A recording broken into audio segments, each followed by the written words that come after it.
Hello everyone and welcome to another episode of Two Geeks and a Marketing Podcast. As always, we're here to keep you up to date with the latest news, tech, content and wisdom from the world of marketing. As always, my co-host is a man on a mission to demystify the world of digital marketing. He's the host of the Content Marketing Studio podcast. I give you Mr. Pascal Fintoni. Well, thank you so much, and what a pleasure it is to join you again for another week of reviews, rants and raves. My co-host is a man here on the mission to keep marketing simple. You're the voice of the Marketing and Finance podcast and the host of the Roger Rock video series. I give you Mr. Roger Edwards.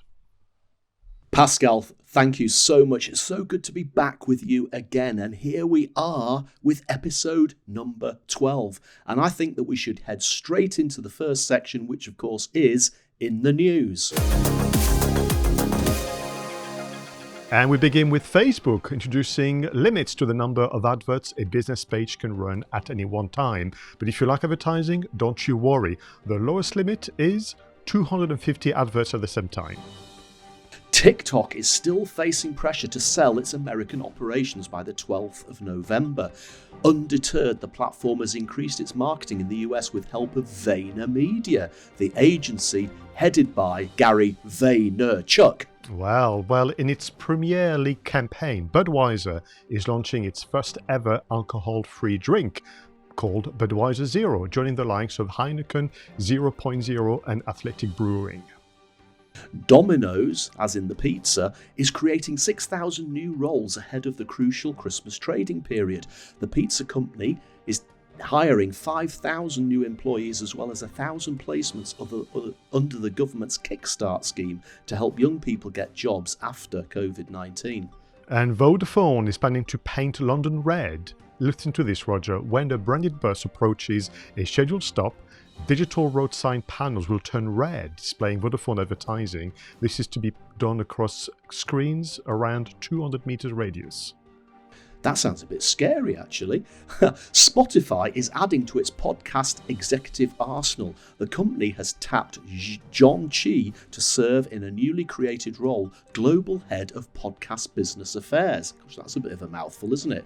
Chi arrives at Spotify from Paramount, where she formerly served as EVP of Business Affairs. Wow, well, listen to this. YouTube has confirmed they have been developing a TikTok competitor, no less, called YouTube Shorts. A beta version was launched across India recently. And finally, Apple is now rolling out an updated version of its web browser called Safari 14. It has a new privacy tool which will let you investigate which websites have tracked you in the past. So some good stuff there, Pascal, this week. Very good news. Can I just quickly then jump into the Spotify? Yeah. Literally headhunting someone from Paramount. Paramount obviously being a movie production and distribution company, if I'm not mistaken. That's interesting, isn't it? Yeah, again, I suppose it just backs up the fact that, you know, everybody says that marketing people are more like media companies these days, don't they? And you know, we had the aforementioned Gary Vaynerchuk, and his company is called VaynerMedia. It's not called Vayner Marketing Company, Vayner Marketing Agency. It's called VaynerMedia. So I think the whole media marketing thing is becoming a little bit blurred in agency land at the moment. I think so. Now, I need to ask you whether you think Domino's knows something that we do not. Are they expecting a big increase in people eating pizzas over Christmas? Well, I mean, even a couple of weeks ago, we were talking about, you know, with COVID-19 and the uncertainty as to whether there's going to be a second wave and all of that. Will there even be a Christmas this year? 2 weeks ago, I thought things were actually going well. Now we're almost talking about closing down the country again and limiting Christmas. So it may well be the fact that people are stuck indoors and Domino's are just jumping on the opportunity that presents itself to feed people who aren't allowed to leave their houses that often. No, I think that's a very, very fair comment. Now, I must confess, Roger, I am a bit of a creature of habits when it comes to digital. So I've been using the same web browser, it would seem, forever. I have to confess that Safari 14 with this privacy tool, I'm quite interested about that. I'm definitely interested in the websites that track me, I have to say. It's funny, again, I use Safari on my Apple products, so on my iPad, and on my iPhone, I use Google Chrome on my desktop. And if Google doesn't do what the Safari 14 is going to do, so yeah, it's another opportunity to try out something new, I think. And let's go back to that Vodafone bus thing. It's almost, I mean, let's face it, the aforementioned Christmas, I assume that London is going to be sprouting Christmas decorations pretty soon, if not already.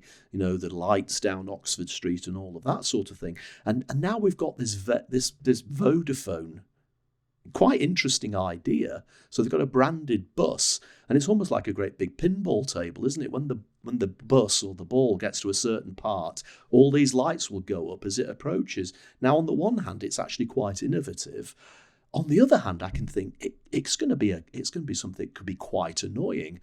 You know, imagine you're stood just minding your own business on Oxford Street, and because there's this Vodafone bus approaching, you could be stood next to something that all of a sudden lights up bright red, and you think, what on earth is going on? So, as always, marketers tread that very fine line between engaging and enraging, don't they? And I'll be interesting to see what side of the fence this Vodafone thing falls on. It reminds me a little of, the aspiration, for example, from shopping centres and the likes, to be able to target you as you approach their venues. So I don't think it kind of worked on the RFID stuff with mobile phones, because I think you needed permission. But this idea of, if you walk near a venue that has a product that you've shown interest through your search behavior or your social media activities, then you would get a ping of maybe a voucher or whatever. So I think there's always been this attempt to use geography and proximity as a way to target you. I think it's probably a fair trial to use Christmas, and this kind of semi-Christmas decoration entertainment to see how that would work. But I think you're right, with repetition could come a bit of, people just getting a little, either completely ignoring it, they don't see it anymore, or just annoyed with it. You're absolutely right. We've got to be careful that we don't annoy people. And it's that mantra that I've lived by for a long time: engage, don't enrage. And with that, Pascal, do you think it's time to move on to the content spotlights? Oh, yes. In the content spotlight section of the show, Pascal and I surprise each other with a piece of content that we've discovered during the week. Now, it could be an article in a magazine, online or offline. It could be a podcast, video. It could be anything, but it's got to stimulate our interest and our marketing curiosity. So, Pascal, tell me, what have you got for me this week?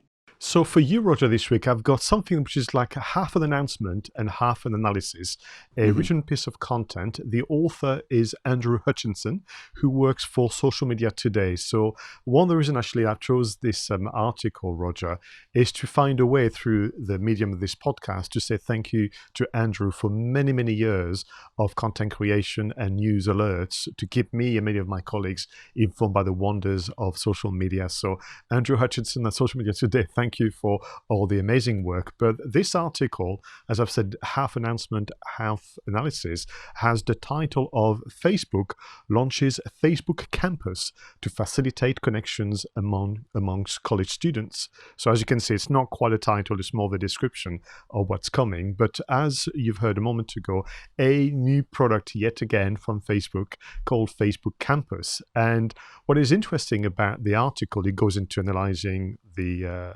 product and what it's for and so on, but it makes the case to this idea of, are we seeing the platform going back to its roots? You remember that a few decades ago, Zuckerberg, I had to kind of think about his name there for a moment. How could I forget? Zuckerberg came up with something called Face Mash, which wasn't a particularly kind platform. It was meant to allow you to score people on their physical appearance. Not very good things, but then he matured it to the Facebook, as documented in the movie The Social Network, which we commented upon last week, and then we know that it became Facebook. So the article is asking, are they going back to their roots where it all began, within a college, university campus? So as the name would indicate and the title, Facebook Campus is to allow you to access a private network, which is only for that very college campus that you belong to. And you'll be able to use the Facebook Campus pretty much as, use Facebook, all the features and the groups and the events and whatever are there. But it's very much a closed network, Roger. Nobody else that is not from the campus, I'm sure there'll be some data matching, is allowed to use it. And at the heart of it, the argument is that, the first year, particularly when you go to college, university, you may remember this fondly, it was a bit tough. You don't know where to go. You don't have friends necessarily if you've been traveling. You're also moving from kind of teenage to young adulthood. There's also things going on. So this is meant to be also a support network for study, for organizing some kind of a virtual concert, but also for advice on all matters of studying and life and so on. The analysis, however, kind of borrows some elements of that comparison with going to its roots, but actually asking the question, is it not simply a tactic for Facebook to try and retain a younger audience that they are losing year after year? The analysis would suggest that the average age of Facebook users is getting older. Younger people don't want to use Facebook because it's for older people, put it this way, and also because the platform has been around for a very, very long time. It actually requires work to run your account compared to other platforms such as TikTok, even Messenger or WhatsApp. So is it a technique or tactic to retain a younger audience that is leaving, or is it simply responding to a need for smaller and more private networks, which is essentially the way the world is going? Yeah, Pascal, I think you're absolutely right. There's definitely two things going on here. I would agree with you. It's, we know that younger people are disillusioned with Facebook, or whether were they ever illusioned with it in the first place. They've already gone to TikTok, and that's probably why all these other platforms are launching TikTok clones, as we've already said. Whether this will be enough, it's a possibility, isn't it? A lot of people going to university and college, as you say, away from home from the first time. Maybe that crutch is something that will give them a bit of support. But is Facebook the answer, or will they be looking for that support and that network from the aforementioned TikTok or the other platforms? I guess the smaller community is interesting. I've read a lot of negative stuff about Facebook recently, as you have. In fact, yesterday I was reading an article about some new gizmo that they're about to launch. It's like these Facebook glasses. Do you remember the old Google glasses and the Snapchat glasses? Well, we've got Facebook glasses. And just a geeky bit, but my original reaction when I saw these things is that everybody's going to look like Joe 90. But what everybody was saying about these glasses is that, oh no, it's just another opportunity for Facebook to intrude upon our world and to suck data out of us. And I'm not buying these glasses. I think that you're right. I think there's two things going on here. I think one, they're trying to target the younger generation again, but also they're trying to find ways of either trying to make up for the fact that they've breached our data privacy in the past, or at least they're trying to cover up the fact that they've done that. So I do think that those two things are going on, but I don't think people are going to let Facebook off the hook that easily. No, not at all, particularly when, there's always something in the news. I mean, I was talking to somebody about, reputation management and so on. I say, Facebook, there's not a year or even a month that goes by without something happening. And there are other brands where you barely hear about them. That's really fascinating. And I think on one hand, you could say that Facebook is victim of its own success. They've been painfully slow in acting on things that were really quite important, such as privacy, safety, and so on and so forth. But I do know that in 2 years ago, when last year, sorry, when they had the conference, they did suggest that they could sense that people wanted to be part of a much smaller social network or social group, and we're looking at ways to do that. And I wonder whether Facebook Campus is almost a prototype for doing things maybe at a city level only, or occupation level only, because I think we've all kind of gone, into this in the early days of social media. You chase the numbers, and then you wake up from that slumber and kind of go, "That's silly. I don't need that many connections to be able to, have a successful career or successful social life." So I wonder whether, this idea of breaking the global network into much more meaningful chunks. Yeah, it's almost like going way. I think one of the precursors to Facebook was Friends Reunited, Oh wasn't goodness, it? yes. And of course, that was just trying to trace people that you went to school with, and that was a small, very small number of people. And you're absolutely right. I sometimes look at my Facebook, every day on Facebook when it tells you whose birthday it is. There's frequently I think, well, who on earth is that? But there are friends that we're friends on Facebook, and I probably met them at a conference, possibly, or there was some tenuous connection with another connection, and all of a sudden you've got several thousand friends on Facebook, and of course I don't know the vast majority of these people. So it'd be interesting to see whether that smaller focus works. So to begin with, they're going to roll it out to 30 colleges in the US, and then I'm Mm-hmm. sure within the next 6 to 12 months we'll hear more about it. But let's move on then to your finding this week, Roger. Okay, this is, Pascal, I've been really quite interested recently to see what businesses are doing as a result of COVID. Now, again, we've heard the word pivot misused when it comes to marketing people and having to pivot from an offline offering to an online offering. But quite a few of the things that have caught my eye recently have been traditional industries and how they've been affected by COVID. So I'm thinking things like airlines, and of course the travel industry has been utterly devastated by COVID. And you do sit there and look at British Airways and EasyJet in this country and Lufthansa and Air France in Europe, and just wonder how these massive organisations will ever return to normal in any way, shape or form. But what really caught my eye today was an article in Marketing Week about Morrisons. Now, Morrisons is definitely not the biggest supermarket chain in the United Kingdom. It's definitely behind Asda and behind Tesco.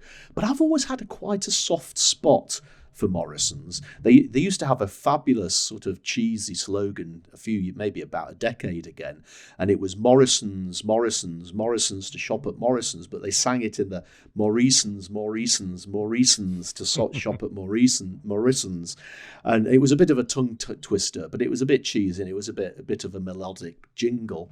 But they've always done quite interesting and innovative things. I mean, a few years ago, we had the flagship Morrisons store down in Edinburgh, and they had this thing called Market Street, and they effectively turned the vegetable and fruit department almost into this replica of an outdoor market. And they had dry ice to keep the vegetables cold and to present the fruit, and it was really quite nice. And they had people there to talk, and they had exotic fruits and stuff that you've probably never seen before, from the tropic star fruits and all of that sort of thing. And I always think that Morrisons are quite innovative along those lines. And this article in Marketing Week is saying what Morrisons are doing to effectively reshape their business as a result of COVID. And some of the things that they're doing, we've seen and talked about before on Two Geeks in the Marketing podcast. For example, they're teaming up with Deliveroo to deliver their shopping to their customers. So, Pascal, have you heard of HelloFresh? I have not. Well, HelloFresh is a mail order company, and they're effectively an online supermarket, but they pre-package meals. They're not pre-cooked. They just pre-package the ingredients for meals, and you get recipe cards and you get instructions on how to cook these meals. So a HelloFresh box will include, say, chicken, vegetables, spices and accoutrements to make a full meal. And a lot of people buy these HelloFresh boxes almost like on a mail order basis. And these things come once a month or once every week or once every 2 weeks, depending upon how much of a subscription you take out. And what Morrisons are doing, according to this article, is starting to move a little bit away from just your standard going online and buying your shopping in bulk like people have been doing from Asda and Tesco and Morrison's so far, but pushing people into this more tailored boxes of specific recipes and boxes of specific food. And the reason this caught my attention, and it's a theme that keeps coming back to this podcast. And one of the news items earlier on was the clone of TikTok that is being launched, and we've seen that all the way through. Companies obviously see somebody else do something. In this case, Morrison's have seen HelloFresh doing something a little bit different around grocery, and they're now saying, as a result of COVID, more and more people are buying online, so we're going to shift our model slightly so that it's more about these pre-packaged meals and these pre-packaged groups of ingredients, which is the HelloFresh model. And I guess the article just had me thinking again, how long is an original idea original before everybody else gets onto the bandwagon and effectively replicates it, possibly improves upon it a little bit, but not enough to make it stand out as the original one did? So I think HelloFresh was the first of the companies to do this. And there's quite a few others now that do these pre-packaged sets of ingredients. But now the big supermarkets are getting in on the game. And it'll become standardized, and presumably that might push the prices down. Once again, it commoditizes what was originally quite an innovative and different idea. And it's a constant challenge we face as marketeers to make ourselves stand out from the competition.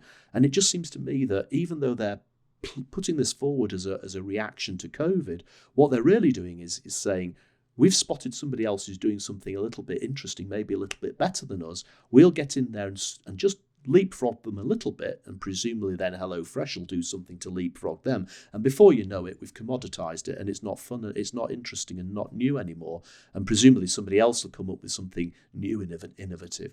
But sometimes I think it's a shame that people do this. And in the same way as, well, let's launch a TikTok clone like Instagram did. Think of some new ideas. Don't copy everybody else, Pascal.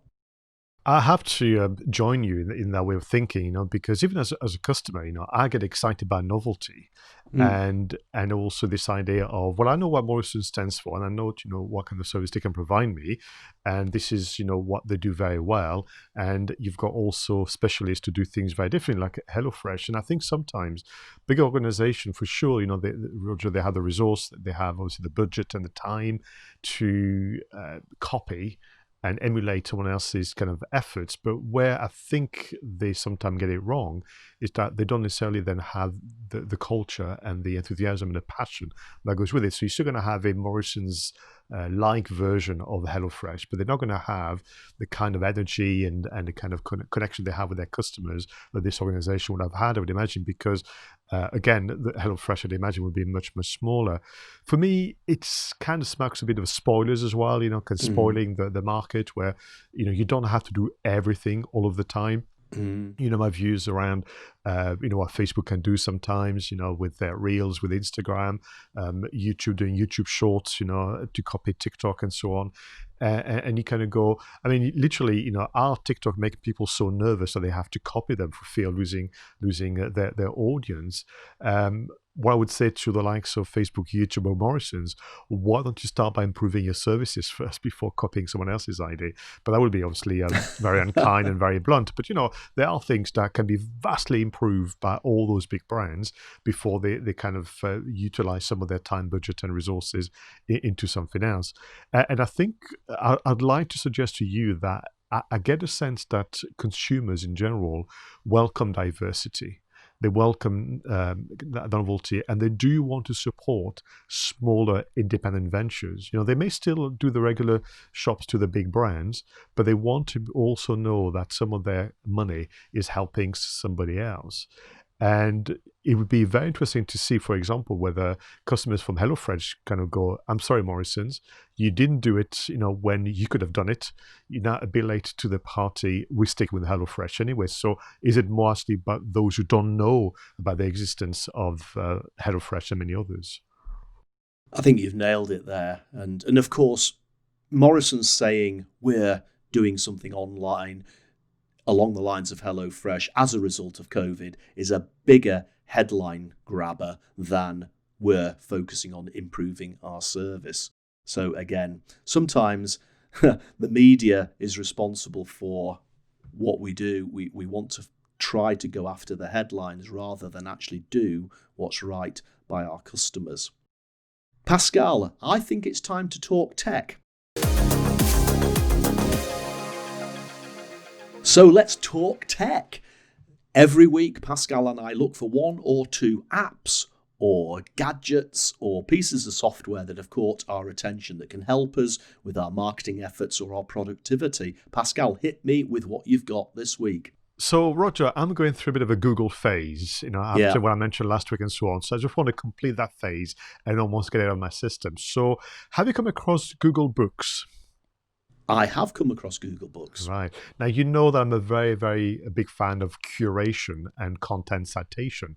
So I wanted to kind of remind people about Google Books. Now, Google Books is a search service or provided by Google where you can search, embed and share books and quotes and passages to your audience. So this is how it works. You would select Google Books in the search services. You can either Google it or use the drop-down menu options. You put a keyword. So I was lucky imagination. I put the keyword content marketing, sorry to say, and a series of books appear. Now, what you can do, the large majority of the books have been scanned by Google themselves, and you can literally, if you choose, copy and paste the embed code and share the page or the chapter or whichever onto your blog.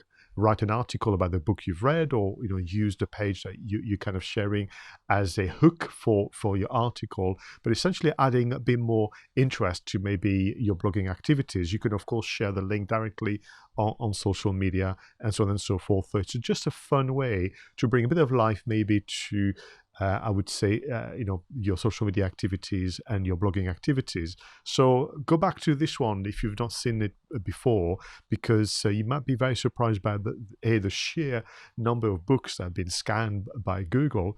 Some of them very recent, some of them much, much older, but also how you can really specify a particular page or passage.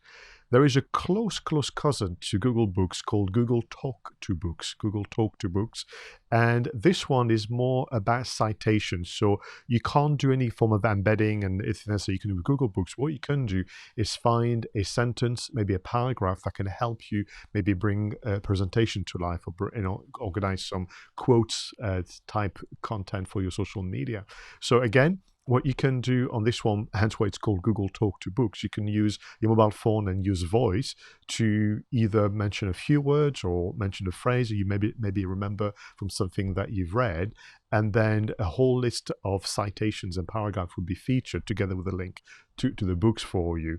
It's just a wonderful way to sometimes discover books that you wouldn't know existed, but also if you like to kind of pepper your blogging, your articles, even your podcast video with quotes from authoritative sources, then Google Talk to Books could be a wonderful way to get to that source of information very quickly. I like that. I like the last part about finding quotes, because I do like to put quotes in my articles and to refer to things in my podcast, but sometimes doing the research is too much. And sometimes you just want to do it very, very quickly. And this sounds to me as if it's something that I need to have a look at. So, Pascal, thank you so much for that. No problem. I've got a slightly different slant this week. I'm looking...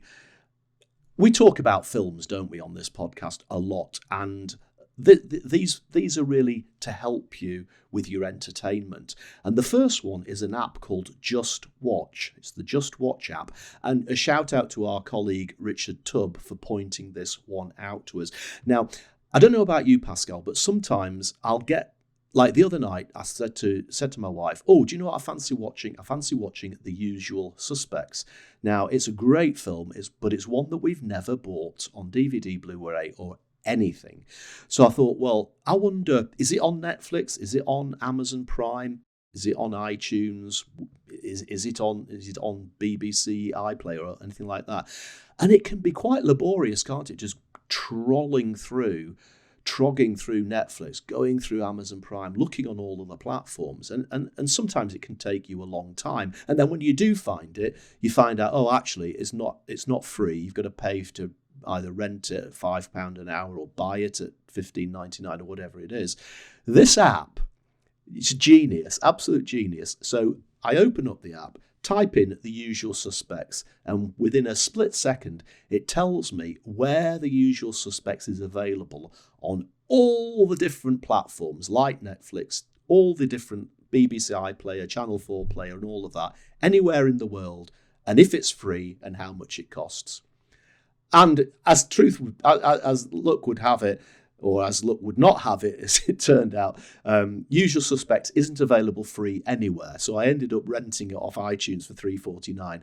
But it was fine. We really, really enjoyed it. But when you know what you want to watch, but you don't know where it is, and you haven't got it on DVD or Blu-ray, Just App will tell you exactly where to find it, and it will save you so much time. But then, Pascal, there are some times when you just want something new, don't you? You just want something new. And one of the things I find quite frustrating about Netflix is even though the interface is beautiful in the way that it shows you the covers of the films and the algorithm learns what you like and it will present you with a certain number of selections, we do know that the number of films and TV programs on Netflix, there's hundreds of thousands of them, and they're never going to present to you anything other than a very, very small snapshot of what's available. And I think that sometimes, especially if you're geeks like you and I, you sometimes miss some of the choice cuts. Now, I came across this, it's not even an app, this is just a website, and I've included the link to the website in the notes, and the website is called ogrescrypt.com. Ogre's Crypt. Now, this is a supreme work of utter geekery. This guy has literally gone in and he's listed by category and all this is a web page of thousands of links categorized into subsections. So, for example, there's a whole section on horror movies, and within horror movies, you've got B horror movies, creature features, cult horror movies, deep sea horror movies, foreign horror movies, horror comedy. You get the idea, and within each one, if you click on it, then you'll get a complete list of that series of films within the Netflix real estate. And I love this because just even clicking on one of those categories like creature horror movies, you suddenly get a load of movies that aren't presented to you by the Netflix app, but it's just a list of what's on Netflix full stop. And you can guarantee that you'll see something that catches your eye that you won't have got offered up by the algorithm. So Ogre's Crypt, if you're into Netflix and you want something to be a nice surprise, go and look at his work of astonishing geekery. It's fantastic.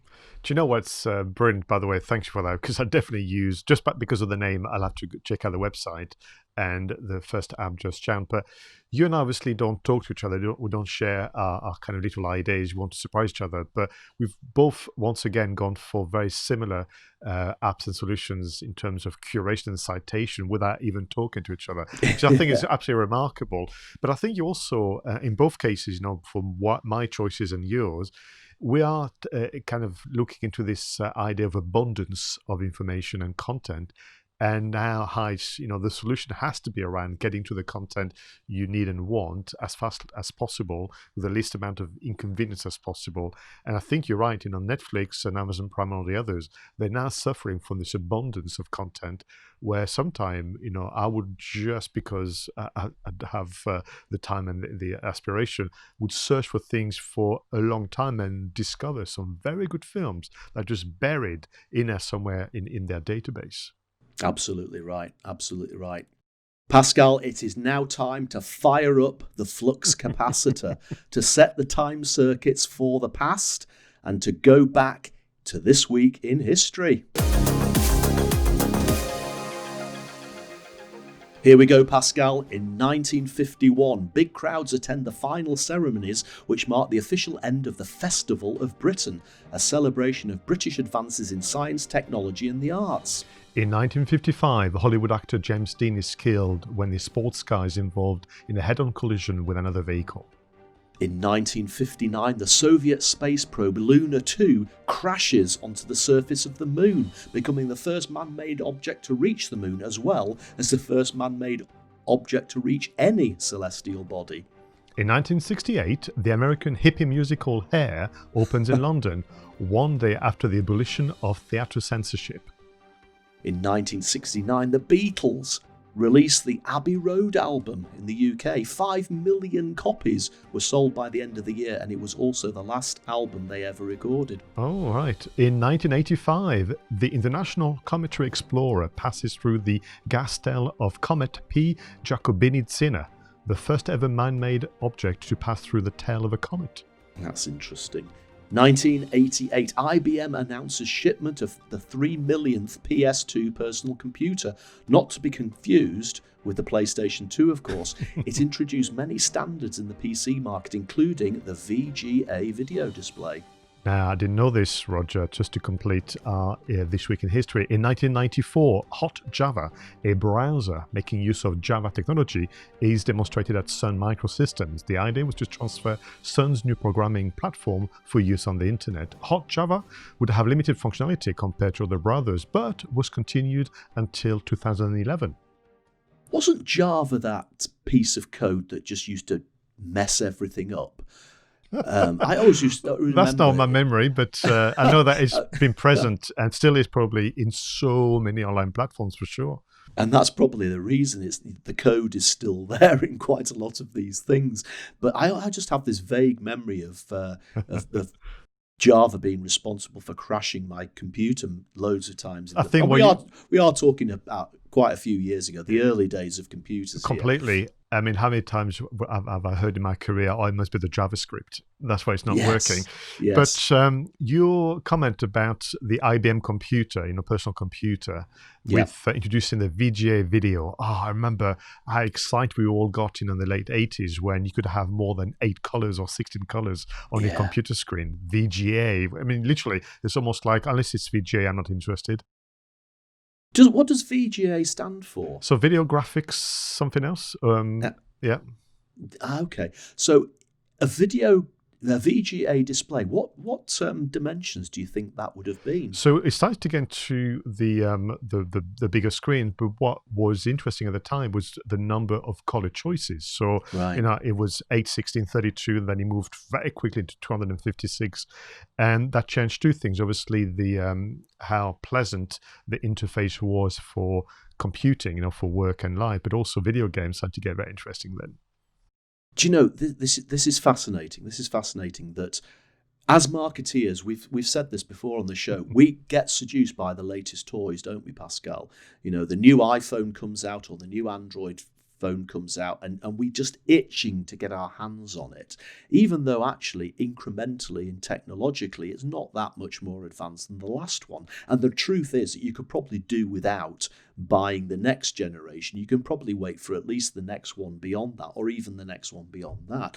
But it made me laugh yesterday. I was reading an article about the GoPro Hero 9. Right. And I'm sitting there thinking, I've only just bought the GoPro Hero 7. I didn't even know there'd been an 8. So I immediately had that sort of FOMO and think, I'm going to go have a look at it. And of course, yes, it's got better stabilization. It can record 5K video. And I'm sitting there thinking, what? Do we even need, do most people even use 4K? And now we've got a camera that takes 5K. But again, it just brings it home to me. In the United Kingdom, the majority of people still watch DVDs on DVD players, and DVDs aren't even 720p. Up above 720p, we've got 1080, then we've got 4K, and here we've got the GoPro 9 shooting in 5K, yet the majority of people are still watching things almost in standard definition. So again, it's fabulous that all of this technology is pushing us forward, and look how far we've come since that IBM computer. But do we always need to be jumping to the next level. I know there's that sort of FOMO, we don't want to miss out, but sometimes I just think that everything now is almost on an annual renewal cycle, and it just genuinely doesn't need to be like that. No, you're right. But also for me, the slight concern is around, back to movies again. My worry would be the movies would be left behind because they're just simply not watchable. I mean, even if you watch, for example, Freeview or FreeSat, as we have in the UK, and there will be some programs from 10, 20 years ago, they are now so grainy, so soft because, of course, the TV that I've got, everything else is not supporting an older, kind of rendition of the image quality and so on. And now there's a bit of nostalgia with it, but equally, it's becoming very obvious when something is just not, very good to look at. Can I just close very quickly, because I'm very taken by this Festival of Britain, 1951. Yes. There was two things going on there. There was boosting the morale of the population after the Second World War, but also suggesting that when it comes to British science, technology, and the arts, the role that the United Kingdom could play as a leading light in the world. And I'm almost kind of wish we could do something like this again. There are many festivals, Roger. I give you that. There are many events, but one which is really literally like putting the whole nation around it. I think the closest I could think of would have been for the Olympic Games. Where the nation was behind it. That was 2012, if memory serves. 1951, and I have this image because obviously I wasn't around. I'm sure you appreciate that, but I hope you don't mind. But I have this image of Captain America. The Marvel movie, when they go to their own version of Festival of Sciences and so on and so forth. But that sense of celebration, I think, must have been something quite exceptional back in 1951. Yeah, and I think the Festival of Britain was Alexandra Palace, wasn't it? Ali Pali. I'm sure that might have been the case, and I'm sure that appeared in an episode of Doctor Who. But yeah. I think something like that to celebrate science, technology, and the arts, not political, not evil or anything like that, just celebration of something. Because let's face it, there's so much crap going on in the world at the moment. It would be really nice to have something that actually just celebrated the good in the world. Talking about celebrating the good in the world, how about we do some creator shout-outs?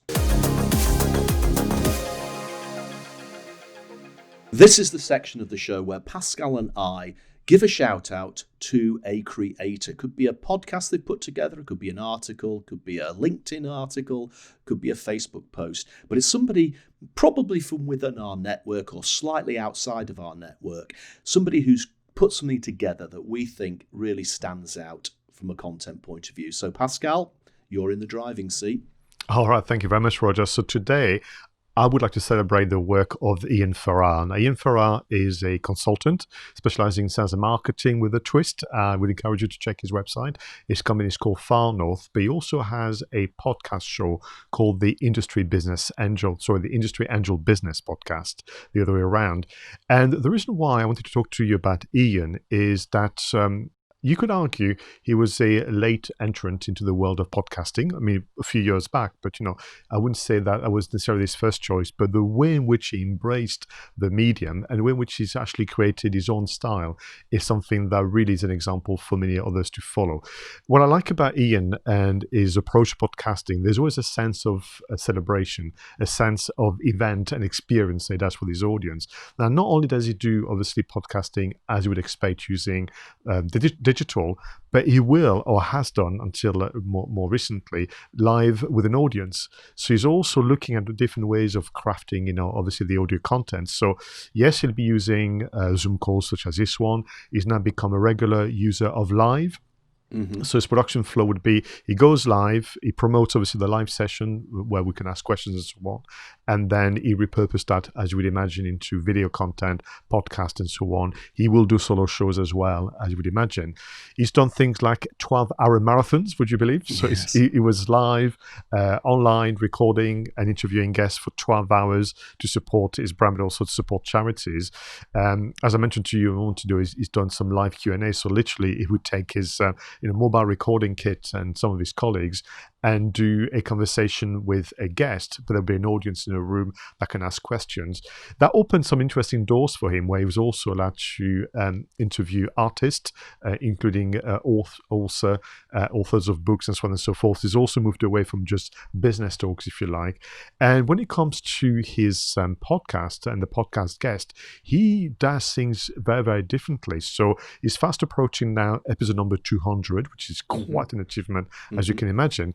But if you look at the range of guests, it could be someone running a microbrewery all the way to a high-profile politician or scientist. It's so varied that when I get a chance to speak to him again in the near future, I want to ask him, is there a method to this madness or just pure madness? But it kind of works for him. But again, what I want to celebrate for you, Roger, is that when it does it, there's a real sense of event and experience. And I think that's a great inspiration for others. Interesting that he's doing various different things, because the established wisdom from the gurus is that you should focus on a particular niche all of the time. And it's actually nice to see somebody who's getting successful by doing lots of different subjects at the same time. Yeah. So what about yourself, Roger? Who have you got today?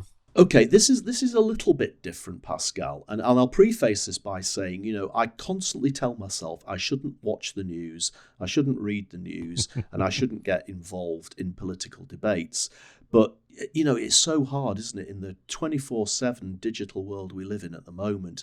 And there's all this talk of a second wave of coronavirus, there's talk of more lockdowns and economic Armageddon, Brexit. Wherever you look, it's just negative, scare. And I came across one of my connections on LinkedIn, who actually is probably more from my financial services background than my marketing role. And she's a lady called Jan Ambrose. And she describes herself on her LinkedIn profile as helping women in financial services create calm, clarity, and confidence with one-to-one coaching and hypnotherapy. Now, two things caught my attention here. First of all, the word hypnotherapy. My father used to do hypnotherapy. He used to hypnotize my mother, which was fantastic, the way he used to be able to make her go to sleep. I'm sure he had that little snap of the fingers and boom, off she went. And I'm convinced I was scared of flying when I was young. And my father always denied it, but I think he tried to put the hypnotherapy influence on me to try and ease me out of that fear. But Jan's just put together a very short video, and it is literally only about 5.5 minutes long, if that, on LinkedIn, addressing what I've just said. Are you feeling anxious about all the stuff you're reading or seeing in the news at the moment? And basically saying you shouldn't be, and here's a few ideas as to how to sort of calm yourself down and just try to obliterate that stuff out of your mind. Don't let it worry you. And as you would expect from somebody who practices hypnotherapy, she's got an incredibly calming voice. And even though that video is only literally about 5 minutes long, that calmness in her voice and the way she presents herself, honestly, I watched it and it did have the exact effect that I've described. It really calmed me down and relaxed me. So even though it's only very short, and even though it's only one post on LinkedIn, I've included the link to it in the show notes. Please go and listen to Jan Ambrose if you are at all feeling any form of anxiousness or stress about the world we live in at the moment. And just listen to that 5-minute video. Seriously, it will work wonders. Smashing. Well done, Roger. Okay, Pascal, this is it. Probably my favourite. Actually, each week, every section becomes my favourite. But at the moment, film marketing is up there. So shall we move on to this week's film? It's the film marketing section. This is the part of the show where we talk about a film. It could be a more recent release, a modern release. It could be a film from 20 years ago, from 25 years ago. Something that we've both enjoyed watching many, many times, but also something which gives us a lesson in how films were marketed, but also how we can use those lessons in our own marketing for our own businesses. Pascal, what shall we dissect this week? I'm going to say, Roger, that you got a friend in me. Uh-huh. And I'm going to say that I know you've got troubles. I've got them too. And just in case I wasn't clear enough, I'm going to say to you, to infinity and beyond. Today, Roger, we're going to talk Yes, about Toy Story. Toy Story. 25 years ago. How did that happen? I have no idea. Now, what is the reason why we chose Toy Story, just for our viewers and listeners? For many reasons. One, it is probably the perfect example of the combination of different talents from different walks of life and different kind of forms of science, all the way to, obviously acting, but also because it was the very first animation film done entirely using computing and Yeah, computer power. I think that's very important. It was also done by a tiny small production company called Pixar. And I Pixar. know that now Pixar has become this kind of brand and name that sort of suggests, a very large organization with a lot of power and might in the world of storytelling and film production. But back then, there were nobody, and that wasn't an easy ride for them to pull off Toy Story. Yeah, and it sticks in the mind. I mean, I originally went to see Toy Story before I had children, but it's a film that I've watched with my son on many, many occasions. And it's one of those films, isn't it, Pascal, where they get the balance absolutely right in terms of it's entertainment for young children, and yet it's also an adult film on many levels as well. There's those knowing winks to things that we grew up with a long, long time ago. Even from the selection of the toys, like Mr. Potato Head and all the army soldiers and that sort of thing. And I think that when you can put together a piece of content that appeals to loads of generations at the same time. We hear a lot in the marketing world at the moment of targeting millennials, targeting Generation Z, Generation X, all of that sort of thing. And you've got to tailor your message.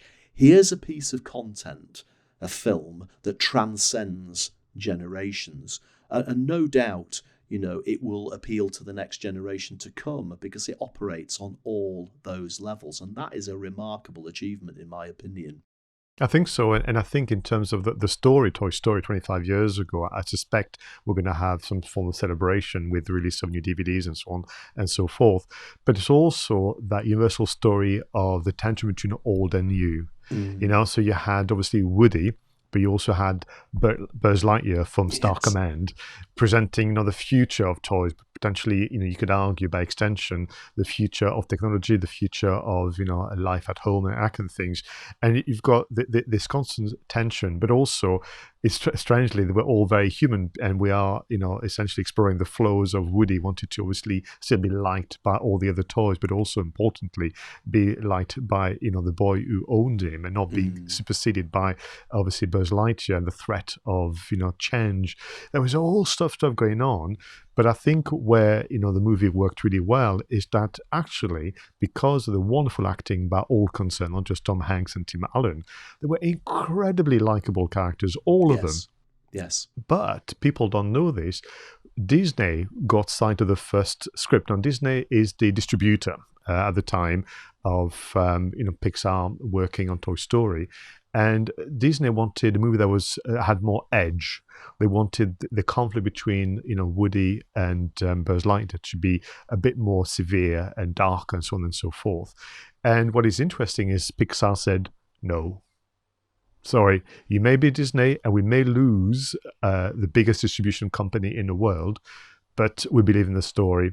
And that's not what we're going to do. Now, it wasn't as simple as saying no once, Roger. You'll appreciate that. It was back and forth, back and forth. And the breakthrough came from essentially the co-owner of Pixar, no other than Steve Jobs. Ah. And now Apple bought Pixar in 1986, and I don't think we even knew that happened. And I'm guessing they must have bought them because they wanted to create, obviously, content for their platforms. Potentially back then, you'll tell me, Roger, Steve Jobs had aspiration for an Apple TV of sort or whatever it might be, and therefore they wanted, to your point, their own media company or content production company. So Steve Jobs essentially became the intermediary between Pixar and Disney. And I think now that the kind of attachment to the two companies has been well documented. But it wasn't known at the time, but they believed in the story so much, and they believed in the characterization so much, that they were prepared to walk away and find a different way of distributing. That's very interesting. And the one of the things that always stays in my head about Toy Story is that one of the characters is, I'll probably describe this a little bit wrong, but it was almost like a baby's head or a doll's head stuck on top of a crab or a robot crab or something. And it was genuinely quite disturbing, but also quite sad in a way as well. You know, it was made to look as if it was evil, and it also had that creepy music and the clicking of the claws or the tentacles or the feet or whatever it was. But it was almost quite sad as well, as if the individual parts of it had been sort of mutated and pushed together by a child. And again, it was just maybe that was a little bit of the edginess that they allowed to go into the story. But I mean, just think about again how embedded within our culture this film and its sequels obviously has become. You know, the toys, video games, theme parks, spin-offs, all that merchandise from a film which was the first film, as you say, animated by computers. And I think even for me now, it's hard to remember 1995 in terms of, what was possible in and around computers. But it would have been the very, very early days of you and I doing anything meaningful, I would say, with computers. So not only my memory of the story and the voice acting and so on is great, but I'd imagine that I would have been blown away by the quality of what had been created and crafted by using computers. And again, the marketing around the film, I mean, they made a big thing out of the fact that it was computer animation, but they did play into the nostalgia, the aforementioned Mr. But there was a toy in there that every child or every adult who went to see it when they were a child will have played with one of those toys, whether it was the crocodile or Mr. Potato Head or the equivalent of Woody or the doll. And there was that nostalgia. I mean, I think that Toy Story is the only cartoon film, that I've been to see as an adult without a child in my life. Obviously, when I was a child, I went to see cartoons. And when I was a father with a child, I went to see cartoons. But I'm sure that it's the nostalgia in the marketing for Toy Story that made me go to see that film as an adult with no child in tow. Which is interesting because it's back to this disconnect sometimes people can have with their content and the audience. And I am absolutely convinced, if you think about who was behind, obviously, the creation of Toy Story, there were adults that were looking back at their own youth. But you had writers like Joss Whedon behind Buffy the Vampire Slayer. You had Andrew Stanton, Joel Cohen. I mean, names that now are become part of the Hollywood Premier League, really. I mean, we must spend a moment to talk about the music and the singing from Randy Newman. But the one thing that had me, I remember bursting into laughter out loud because I recognized myself in this, is when Woody is obviously planning something, probably how to go back home or whatever, and he uses the Hesker sketcher to actually plan it. That's and suddenly right. the map of whatever he has to do can come through. And there was all these little moments where, as adults, we burst into laughter. And of course, a young child would look at you strangely thinking, why are you laughing? There's nothing funny there. But you won't realize the hours I spent trying to do looking anything remotely interesting on the Hesker sketcher. And back to the marketing. So interestingly, this film didn't really plan that far ahead, which suggests again that there's some sense of humility, but not sure what they had because of the constant back and forth with different forces out there, not just Disney. So actually, the merchandise came on much later, and sometimes was prompted by other parties. So what I meant to say to you, Roger, is sometimes others will see value in what you do sooner than you do yourself, and again, just listen. So in the case of Pixar and Toy Story, it was the likes of McDonald's and the likes of toy companies and so on saying, you've not thought of doing kind of toys version of the characters, and Pixar like, no, just too busy making a film. You've not thought of making sure that there is a zone in Disneyland just for Toy Story. No, just too busy making a film. So I think that sometimes this partnership will come much later, and it may well be that it was just the right thing for the creators to focus on creation and some time for the marketing and everything else that comes to come later, and not be burdened by having to think too many things at the same time. Now, that's very, very interesting, isn't it? And it's probably the thing that we can end on. But when you're putting content together, you probably should focus on the content, the message in the content itself, rather than thinking about how it's going to be repurposed. Because I think that had Pixar gone into this thinking, we're making a film so that we can sell loads and loads of Buzz Lightyear dolls and loads of Woody dolls and loads of Mr. Potato Heads, they may not have come out with as good a film as they did, because they focused on the story, they focused on the acting, they focused on the music, and they focused on the nostalgia. And all of that repurposing, I guess you could call it, came later. So focus on what you need to get done first, and the other things will slot into place, I think. Absolutely. So just to close, I would like you, Roger, and our viewers and listeners to start to hum in your head the You've Got a Friend in Me song from Randy Newman, because to this day, if I hear it, I just get almost a tear in my eye. I have to say, the Toy Story films, and I think it was called Up, wasn't it? Was the Correct Pixar film with the little old man in it? Ooh, those are perhaps the only cartoons in history that have made me cry. I'm lying. Dumbo made me cry when I was a child, but as an adult, the Toy Story and Up are the only films that have made me cry. My goodness, Pascal, we've done another episode, and as always, the nostalgia that just flows out of the screen when we start talking about films is amazing. So I'm going to draw this to a close. Everybody, thank you for watching. Thank you for listening to Two Geeks and a Marketing Podcast. Listen, please subscribe. Leave us some comments and suggestions in all the places where you consume your podcasts or where you consume your videos. And until next time, go out there and make sure your marketing is done right. I was Roger Edwards and he was Pascal Fantonian, and we both say, see you next time.